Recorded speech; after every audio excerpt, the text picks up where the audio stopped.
This Fox News alert for you now. President Trump will handle it. That stern warning coming from top U.S. officials as North Korea sends new threats of nuclear war. Greg Palcott joins us now from London with the latest. Good morning, Greg. Good morning, Heather. That's right. Tough talk coming from the Trump administration about North Korea, coming specifically from National Security Advisor General H.R. McMaster. Speaking to Fox News on Sunday, he said, in fact, that the Trump administration will deal with any issues coming from Pyongyang. Take a listen. If necessary, the president and the United States will have to take care of it because he said he's not going to allow this murderous rogue regime to threaten the United States.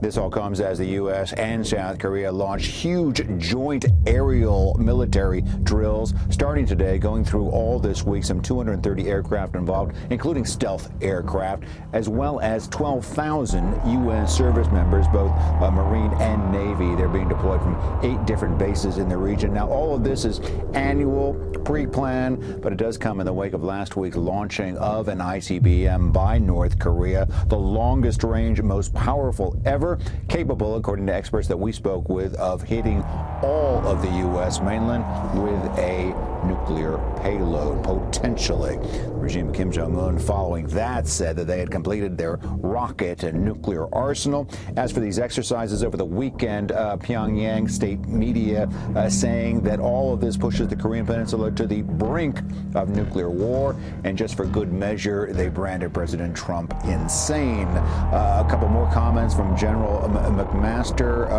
Heather, also telling Fox that the president has told his team to move as quickly as possible to deal with the situation. Very fast-moving. In response to the recent missile launch from up north, Seoul and Washington begin another combined drill. This one is the largest Air Force exercise to date and involves various wartime scenarios, including targeting the regime's key nuclear and missile facilities.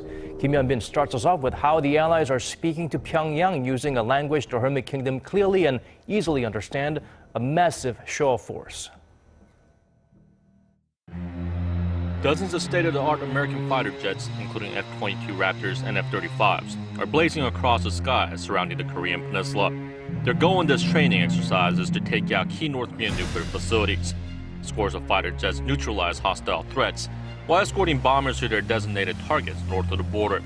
The bombers drop their bombs, demolishing all targets. The simulation of a possible wartime scenario is part of the major Air Force exercise dubbed Vigilant Ace. It comes less than a week after North Korea launches newly developed intercontinental ballistic missile. The 5-day exercise is the largest ever combined Air Force drill between the two allies, involving 238 warplanes and around 12,000 personnel. The exercise is held annually. We hold it to enhance our joint operations capabilities. 6 F-22s and 6 F-35s have been deployed to the Korean peninsula, marking the first time the highly advanced jets have cruised the skies above Korea at the same time. Other U.S. assets include 2 B-1B bombers and 6 Growler electronic warfare jets, as well as dozens of F-15s and F-16s. South Korea has deployed 90 fighter jets, including its F-15 and F-A-50 fighters. North Korea condemned the drills on Sunday, saying they could lead to an all-out provocation that may lead to a nuclear war. Writing a commentary in North Korea's state-run Rodong Sinmun on Sunday, Pyongyang says such a drill is a dangerous provocation, as it's driving tensions on the Korean peninsula to the brink of a war, and that both South Korean and the U.S. puppet forces are foolish to run amok with such stealth fighters. In your mind, what is the greatest threat to national security? Well, I would say that as we look at a time horizon associated with threats, the greatest immediate threat to the United States and to the world is the threat posed by the rogue regime in North Korea and his continued efforts to develop a long-range nuclear capability. And so it's immensely important that we work together with all of our allies, partners, everyone internationally, to convince Kim Jong-un that the continued pursuit of these capabilities is a dead end for him and his regime.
where are we with North Korea right now? We're getting close to military conflict because North Korea is marching toward marrying up the technology of an ICBM with a nuclear weapon on top that can not only get to America but deliver the weapon.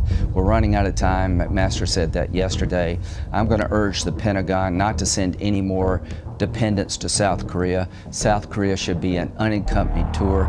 It's crazy to send spouses and children to South Korea given the provocation of North Korea. So I want them to stop sending dependents, and I think it's now time to start moving American dependents out of South Korea.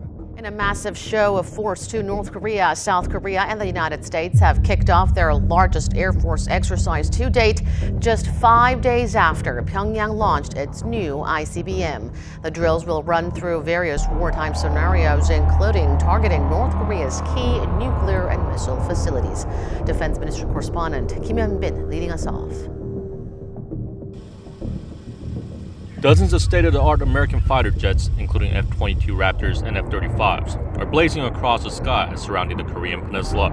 Their goal in this training exercise is to take out key North Korean nuclear facilities. Scores of fighter jets neutralize hostile threats while escorting bombers to their designated targets north of the border. The bombers drop their bombs, demolishing all targets. The simulation of a possible wartime scenario is part of the major Air Force exercise dubbed Vigilant Ace. It comes less than a week after North Korea launched its newly developed intercontinental ballistic missile. The 5-day exercise is the largest ever combined Air Force drill between the two allies, involving 230 warplanes and around 12,000 personnel. The exercise is held annually. We hold it to enhance our joint operations capabilities. 6 F-22s and 6 F-35s have been deployed to the Korean peninsula, marking the first time the highly advanced jets have cruised the skies above Korea at the same time. Other U.S. assets include 2 B-1B bombers and 6 Growler electronic warfare jets, as well as dozens of F-15s and F-16s. South Korea has deployed 90 fighter jets, including its F-15 and F-A-50 fighters. North Korea condemned the drills on Sunday, saying they could lead to an all-out provocation that may lead to a nuclear war. Writing a commentary in North Korea's state-run Rodong Sinmun on Sunday, Pyongyang says such a drill is a dangerous provocation, as it's driving tensions on the Korean peninsula to the brink of a war, and that both South Korean and the U.S. puppet forces are foolish to run amok with such stealth fighters.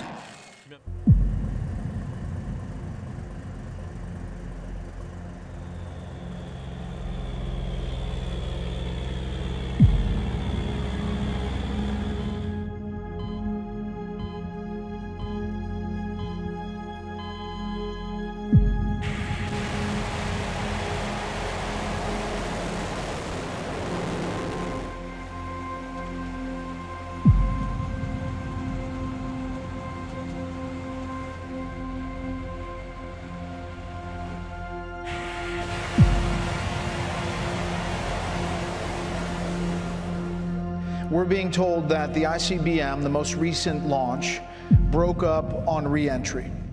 Is North Korea having trouble on that re-entry step, and thereby right now the U.S. overall is not at threat from their ballistic missiles? Well, it'll take some time to assess each of these missile launches, but what is clear is that every time he conducts a missile launch and nuclear test, he gets better.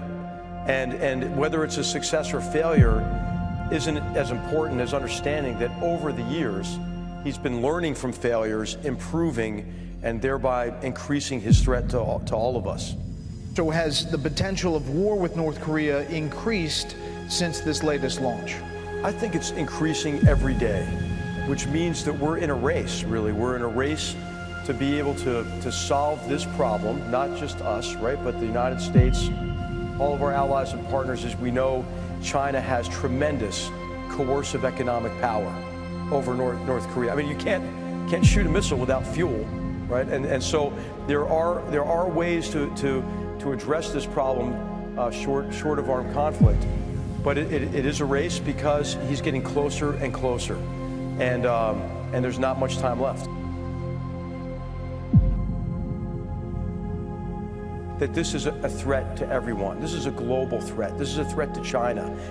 What Kim Jong-un is doing is driving us closer and closer together and coalescing the international community against Kim Jong-un. If you think about what's happened just in recent months, and I think this ought to be something maybe we ought to provide a roll-up of. But countries across the globe have taken action beyond UN Security Council resolutions. First of all, South Korea and Japan are improving their defense capabilities at breakneck speed, and they're doing that in cooperation with us. We're doing that through joint bilateral exercises and multilateral exercises in Korea and elsewhere. But also we're doing it with improved defense capabilities. But what's been striking, I think, is how many nations have expelled North Korean diplomats who have ceased all economic relations with North Korea. This is from the Philippines to Thailand to Vietnam to Sudan to Brazil to Mexico. I mean, so many examples of countries who are acting beyond the UN Security Council resolutions and supporting all of our efforts to convince Kim Jong-un that this is a dead end, diplomatically and economically.